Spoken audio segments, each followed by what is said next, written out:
Lucas capítulo 5, a partir do versículo 1, diz assim: Aconteceu que apartando da multidão para ouvir a palavra de Deus, estava ele junto ao lago de Genezaré, e viu estar 2 barcos ali, junto à praia do lago, e os pescadores haviam descido deles, estavam lavando as suas redes.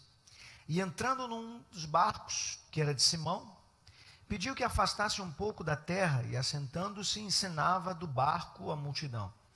E quando acabou de falar, disse a Simão: Faça-te ao mar alto, lançai as vossas redes para pescar.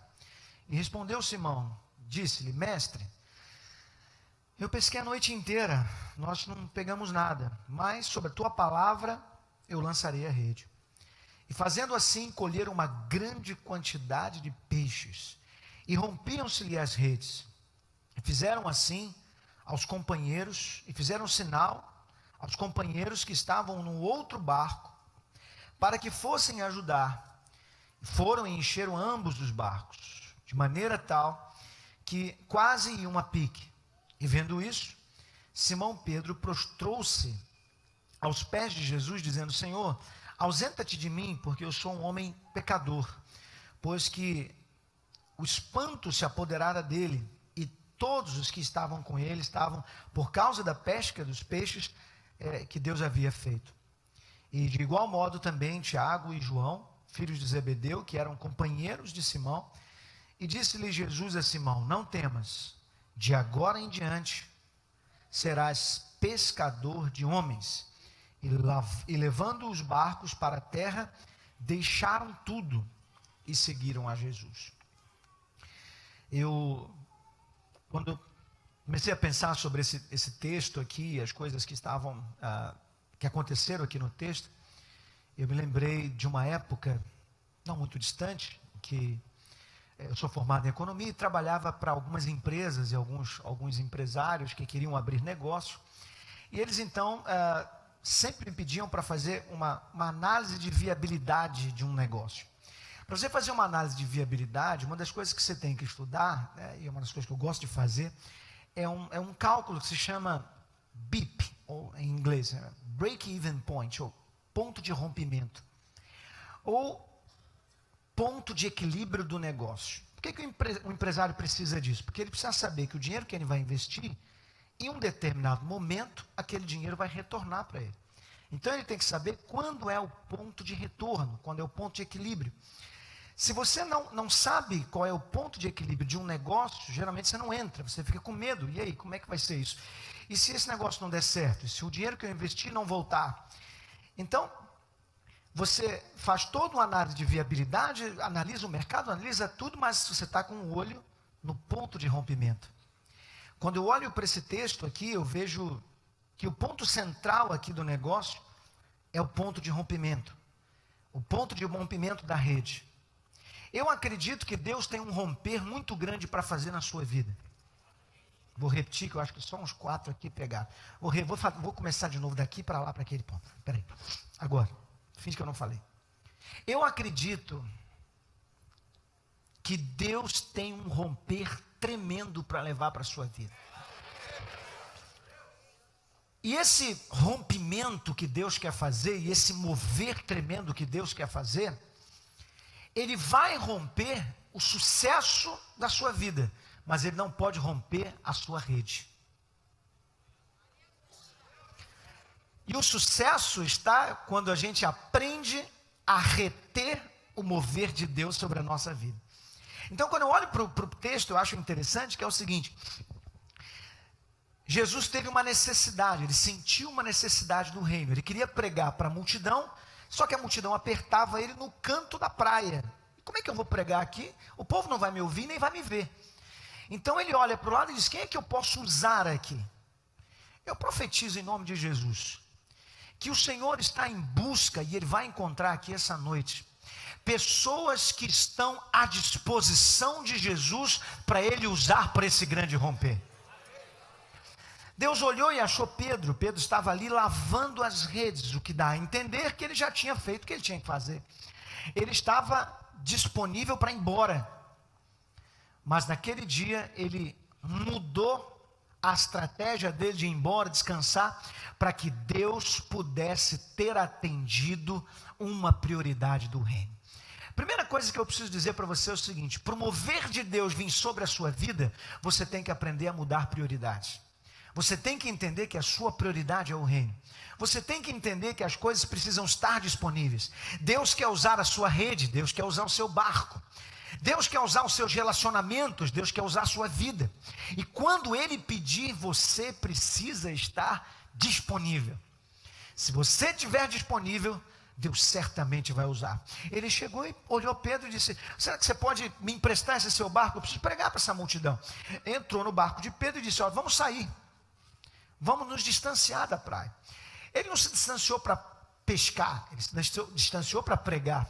Mas depois que ele fez o que ele queria, Pedro disse: eu preciso recompensar, Pedro.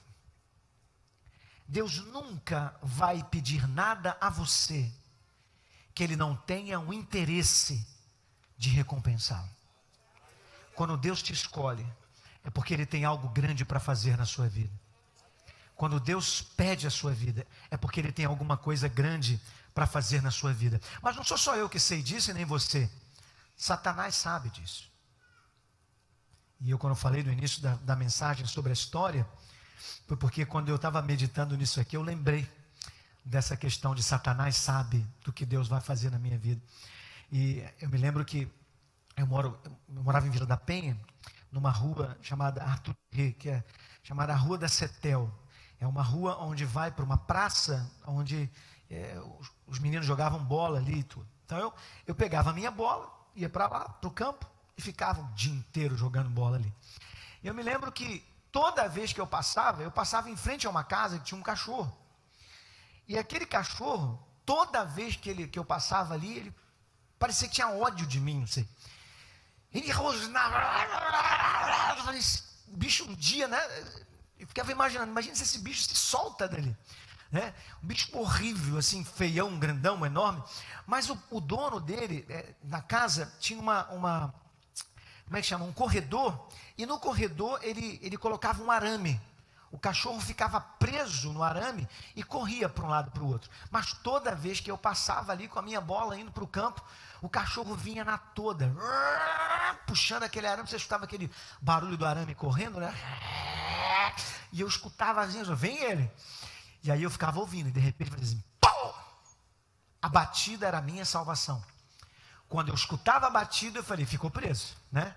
É uma benção. E todo dia eu passava ali, Um dia eu estou vindo, e é engraçado, porque você, criança, você não vem com a bola debaixo do braço, né? Você vem chutando a bola, embaixadinha, chuta na parede, chuta no portão dos outros, vizinho reclama, aquela coisa normal de criança. E vinha eu com a minha bola, pulando com a bola. Aí eu escutei.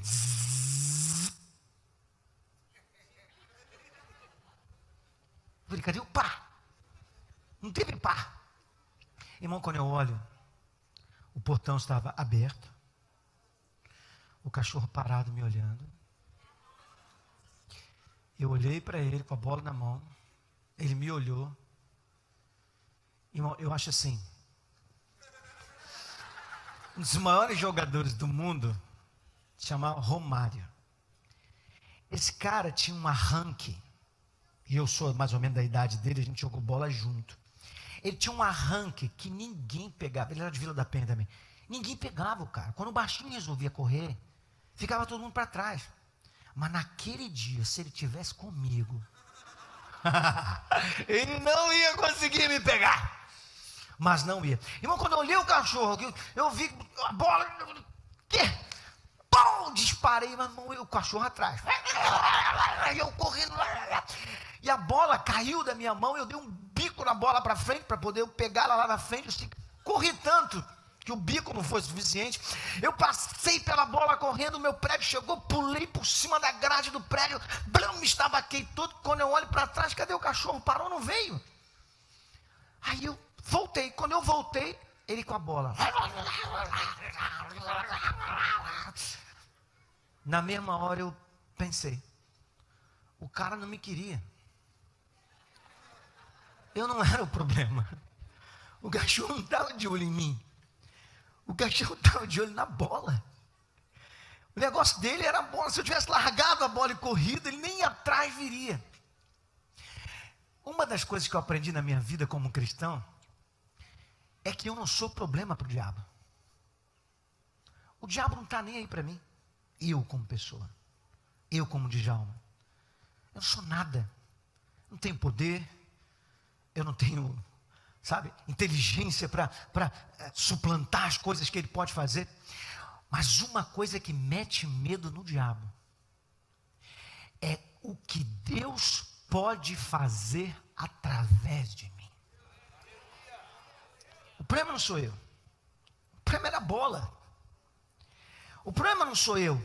O problema é aquilo que Deus pode fazer através da minha vida. Quantas pessoas Ele pode salvar através de você? Satanás não está preocupado com você, pelo seu cabelo, onde você nasceu, ser inteligente, que faculdade você vai fazer. Ele não está preocupado com isso. Ele está preocupado é que se você empresta o seu barco e empresta a sua rede, ele sabe que Satanás vai perder muitas coisas. Deus vai te usar de uma forma tremenda e poderosa.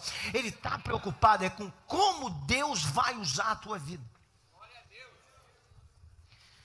Agora, o sucesso de Deus me usar da maneira que Ele quer depende disso aqui. Depende de se a minha rede vai romper ou não. O que adiantaria se Deus tivesse mandado aquela multidão de peixe e a rede de Pedro, quando pegasse o peixe, estourasse e o peixe fosse embora? Meu pai tinha um investimentozinho naquela região ali de Mauá, perto de Paquetá, por ali. Nós tínhamos currais de peixe. Curral de peixe é um lance interessante, porque você faz umas armadilhas para peixe, o peixe vem, ele entra pequeno nas armadilhas. Só que ele começa a crescer, o alimento que você vai jogando ali para ele, daqui a um pouco ele cresce, engorda e não consegue sair mais da armadilha. Você vai deixando ele crescer, ele vai passando de um para outro, até que fica só os grandes no lugar onde você põe a rede e pesca. Só que, como são peixes grandes e pesados, a rede precisa ser muito resistente.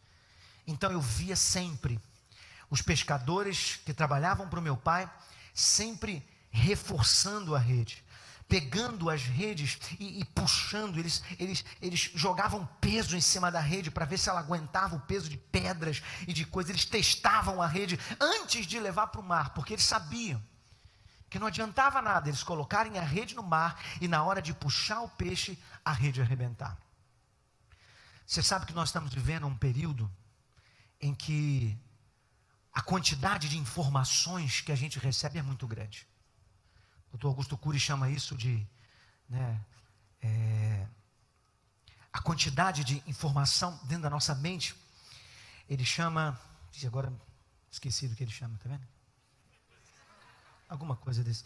Eu vou lembrar, até lá eu lembro, é porque a minha cabeça realmente está cansada do dia de hoje. Síndrome do pensamento acelerado, que na verdade é a quantidade de informações que são processadas ao mesmo tempo na mente. Então ele diz que isso é uma síndrome que tem nos dias de hoje, porque a gente lê muito, a gente aprende muito, tem muita informação, é muita coisa que chega na cabeça da gente, e a gente tem que lidar com aquilo. Isso é uma verdade. Hoje você tem que aprender um monte eu fico com pena das minhas filhas, quando eu vou no colégio, assistir aquelas aulas de professor, encontro de professores para filhos. E eles começam a dizer, olha, ela tem que estudar isso, tem que estudar aquilo, tem que estudar aquilo, tem que fazer aquilo, olha, pega o seu filho, cobra ela isso, cobra aquilo, cobra aquilo. E aí entra um professor, sai outro e cobra isso, cobra isso, cobra isso, cobra isso, cobra isso, cobra isso. Eu vou matar minha filha. Como é que eu vou cobrar isso tudo? Não é possível, uma criança e tal. Elas acordam já assim, meu Deus, tem que estudar isso, tem que estudar aquilo. E no meu tempo não era assim. As coisas não eram assim. Mas agora o mundo está assim, a concorrência é muito grande. Você sai para procurar um emprego, é muita gente procurando um emprego. Você sai para ir no negócio, quando você chega a uma determinada idade, na juventude, antigamente pouca gente tinha pós, mestrado. Hoje todo mundo tem pós, todo mundo tem mestrado. Dizer que é doutor, é mestre, isso não é nada. Porque na maioria das pessoas, quando chega aos 30 anos, ou ele tem isso, ou então ele está fora. Hoje a pressão é muito grande, hoje as coisas são diferentes. E quando você vive num mundo assim, onde a pressão é grande, quando você vive num mundo de cobrança, a sua rede fica como se quisesse romper. E é por isso que você vê jovens, adolescentes até, com síndrome do pânico, com ansiedade, em crise, não aguentando a pressão do pai, a pressão da mãe, a pressão da sociedade. E aí entra na igreja e sabe que na igreja tem que, né, você vê o Fernando aqui, coitado, o Fernando estava doido aqui. Tinha que orar pelo Fernando aqui, né? Só me orar pela menina, só o Fernando, coitado. Tem que ir atrás do Fernando, tem que achar o Fernando, porque o Fernando foi pressionado pelo pecado, a cabeça do Fernando ficou doido. Irmão, a pressão está tirando muita gente da igreja. A pressão está levando muita gente para longe. E a questão da pressão, do rompimento, ela acontece justamente na hora em que Deus tem um mover para a sua vida. Então guarde, primeira dica que eu quero dar para você sobreviver à pressão da vida. Entenda que não existe mover sem pressão. Você pode falar para a pessoa que está do seu lado? Diga assim, ó, Deus vai mover sobre a sua vida. E é por isso que vai ter pressão. Se Deus tivesse mandado meia dúzia de peixe, não ia ter pressão, irmão. Meia dúzia de peixe, toma aí meia dúzia de peixe para você. Ah, obrigado, Senhor, esse peixe aqui e tal, já vai romper. Não, só está havendo pressão porque Deus está fazendo muito. Vem muito sobre a sua vida e por isso a sua rede vai apertar. E é por isso que ela vai ceder, é por isso que você vai sentir o peso dela. Eu não quero orar para que a pressão acabe, eu quero orar para que você aguente. Eu não quero orar para que Deus não mande o mover, eu quero orar para que você suporte. Eu não quero orar para que Deus, não, Senhor, diminui um pouco o peso aí. Eu quero orar, Senhor, manda mais, mas faça da rede dele e dela resistente, em nome de Jesus. Primeiro recomeça. Não há mover de Deus que não haja pressão aumentada. Você quer crescer? Quanto mais você crescer, maior será a sua pressão. Quem quer crescer aqui? Se prepare para então receber do mover de Deus uma pressão maior. Segunda coisa interessante é que quando a rede se enche, a Bíblia diz que Pedro foi obrigado a chamar companheiros. Ele disse, meu barco não vai caber nisso aqui. Aí ele vai e faz um sinal para um outro barco que está próximo e fala, vem cá que a bênção é grande. Eu profetizo que Deus vai mandar tanta bênção na sua vida, que você vai fazer sinal para as pessoas lá e falar assim, ó, vem comigo porque aqui o negócio está chovendo mesmo. Vem bênção de Deus sobre a minha vida, o negócio aqui está pegando. Eu preciso de gente, porque eu vou abrir uma startup, um negócio vai explodir, e eu preciso de você do meu lado. Eu creio que Deus vai mandar um mover tremendo sobre a sua vida e que você vai precisar de companheiros. O texto diz, ele fez sinal para companheiros. E você precisa entender o que é companheiros. Companheiros são aqueles que, durante um tempo, eles vão estar do seu lado. Mas pode ser que não estejam a vida inteira. E às vezes a gente quer que aquelas pessoas que a gente conheceu, que gosta, então esteja a vida inteira. Às vezes não. Às vezes eles vão estar só na hora que houver o momento da crise, o momento em que a rede estava próxima a estourar.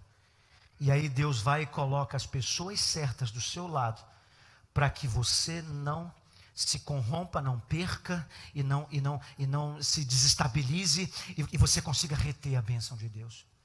Tem pessoas que Deus vai colocar do seu lado só para que os peixes não possam não ir embora. Em que bênçãos vão chegar e você vai precisar se segurar, mas você não tem capacidade para isso. Entenda isso.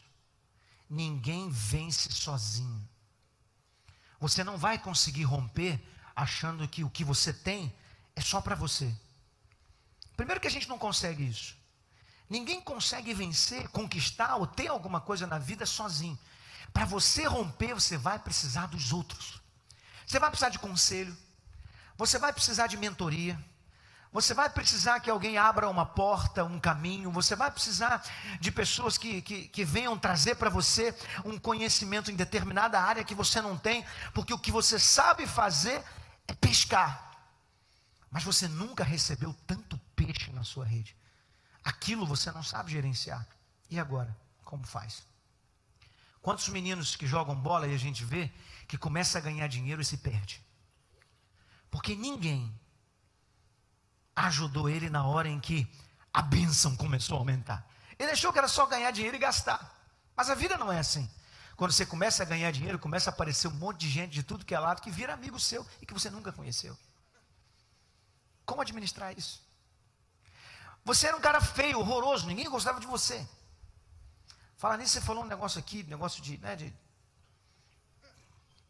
Deus abençoar e tal, o cara orar, e, né? Ter uma pessoa mais bonita do que ele, um negócio. Eu reparei que um monte de gente da igreja olhou para um cara só aqui. Interessante, negócio aqui. Mas deixa isso para lá. Ele não ficar envergonhado. Então, o cara era feio, horroroso. Não é o caso dele ali. Não é, o cara era feio, horroroso. Aí ganhou um dinheiro, pá, explodiu. Agora, as meninas todas gostam do cara. O cara ficou lindo da noite para o dia, né? A garota, ninguém ligava para ela, horrorosa, coitada, feia, maltratada. Agora, a garota é médica. Agora, a garota é uma atriz. Agora, a garota está despontando. Agora, a garota, pá, apareceu. Agora, todo mundo gosta dela.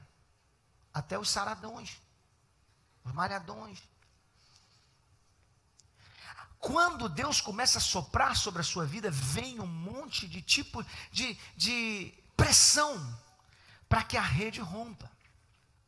E aí o que fazer para que essa rede não rompa? Primeiro, reconheça que isso é mover de Deus, porque muita gente desiste quando a pressão vem, achando que aquilo é porque pecou. Deus, eu estou sendo tão abençoado, eu acho que eu cometi algum pecado. Eu não pedi tudo isso, Senhor, o que é isso? Para que isso tudo? Será que é para me tentar? E aí o cara abandona achando que aquilo não é para você mesmo. Deus está soprando sobre a tua vida porque Ele quer que a sua vida rompa. Ele quer que você possa romper. Você não a rede. Você precisa entender que precisa de pessoas, precisa de companheiros, precisa de gente que estejam com você. Mas também você precisa entender que o diabo está de olho nisso. Quando eu disse que o cachorro pegou a minha bola e que ele não estava muito preocupado comigo, eu perdi a bola. Mas eu não perdi a condição de ter outras bolas. A pergunta que eu faço a você aqui hoje é: você sabe que o diabo está de olho em você? A pergunta é: o que você perdeu para ele? O que rompeu na sua vida? Nesses dias estava passando pelo WhatsApp um vídeo que tinha mostrando assim, acho que foi o pastor Paulo que colocou no nosso grupo junto com o pastor ali.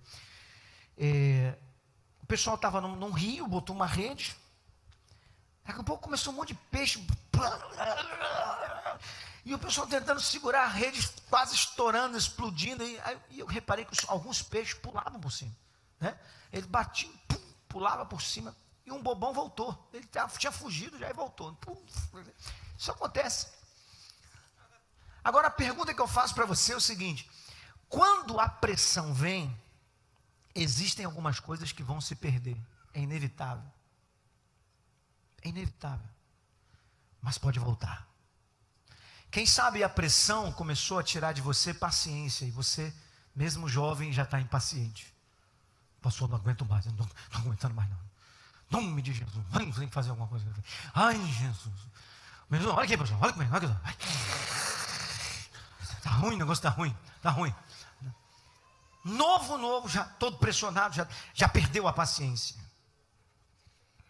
Garoto novo que não dorme mais, menina nova que não dorme direito, não consigo dormir, pastor, não consigo dormir.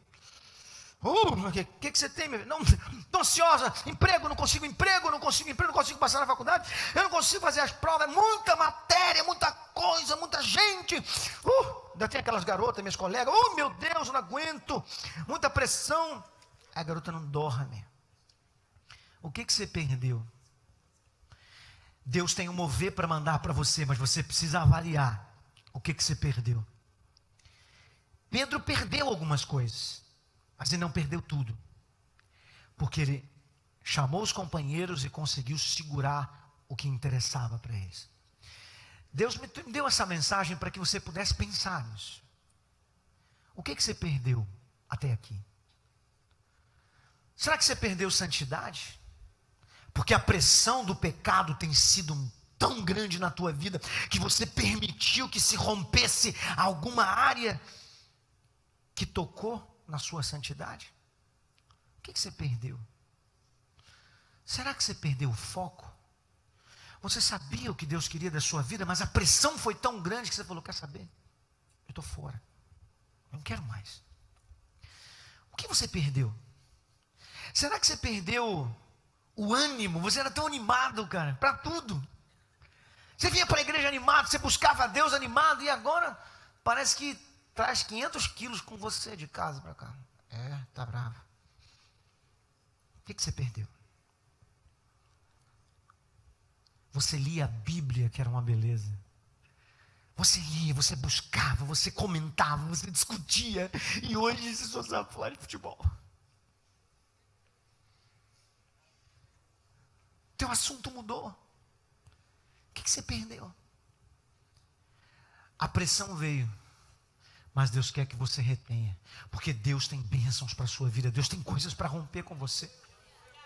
O seu barco vai ter que chegar na praia com tudo aquilo que Deus te deu. Deus te chamou e Ele tem um porto para você, Ele tem um lugar, um destino onde Ele quer colocar você, Ele tem um lugar onde Ele quer te exaltar, Ele tem um lugar da tua bênção, da tua vitória, mas você precisa reter aquilo que Ele mandou, porque em nome de Jesus isso não vai ser perdido.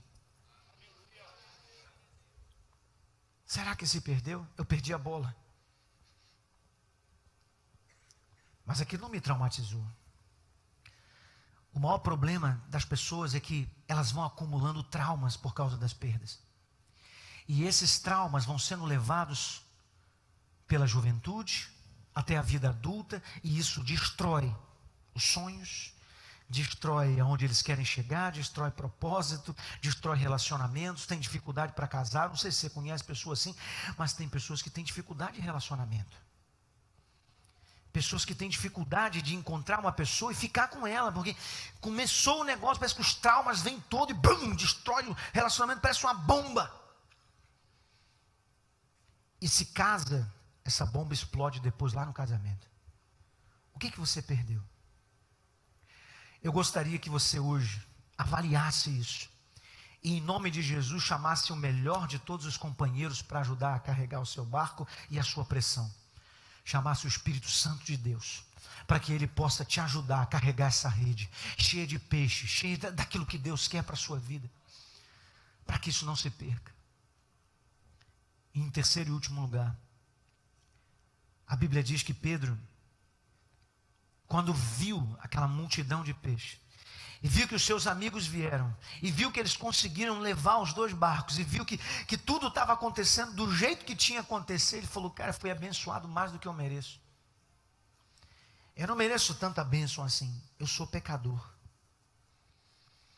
Ele se arrepende, se prostra diante de Jesus, e diz: Senhor, se afasta de mim, eu sou pecador. A pressão da vida não é para nos matar. Então você esteja aí quase querendo morrer. Ai, vou me matar, estou me aguentando. Não é isso que Deus quer de você. O que Deus quer é que você aguente. E por que Ele quer que você aguente? Porque isso vai depurar a tua vida. O Pedrão era durão. O Pedrão era... E agora Jesus chegou e disse assim: quem é o cara aqui sou eu. Não é você. Fui eu que mandei o peixe. Você não pegou nada a noite inteira. Você é um grande pescador, mas não pegou nada. Eu levei você no lugar certo e você pegou tudo que eu mandei para você. Agora eu estou te ajudando a levar lá para a beira da praia, porque até se não fosse eu, já tinha rompido tudo. Então eu sou o cara. Pedro reconhece isso, e ele então se ajoelha e se arrepende. Você vai vencer a pressão que está sobre a sua vida, e muito mais do que isso. A depressão não vai te pegar, a ansiedade não vai te pegar, a síndrome do pânico não vai te pegar. Você vai romper, porque Deus vai colocar pessoas certas, o Espírito Santo vai te ajudar a levar o barco, mas tem que haver arrependimento. Tem que haver quebrantamento. Ninguém cresce sem quebrantamento. O quebrantamento é a hora da correção. O quebrantamento é o momento em que Deus olha e acerta aquilo que está errado. E quando ele se quebranta, a coisa mais linda acontece. Jesus disse para ele assim: você está maravilhado, né, Pedro? Fantástico. Pescar peixe é muito legal, mas a partir de hoje você não vai pescar peixe. Eu tenho uma coisa maior para você. Você vai me ajudar a pegar uma multidão de pessoas que eu tenho para ganhar. Em nome do Senhor Jesus.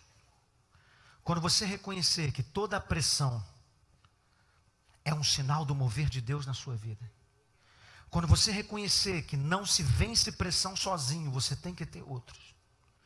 Quando você reconhecer que tem que estar disponível para Deus te usar e que isso traz pressão e que você tem que trazer outros, e você se arrepender para que Deus possa purificar a sua vida. Jesus virou para Pedro e disse: eu tenho um lugar, um propósito e algo no meu reino. Deus vai mostrar para você o que Ele quer da sua vida.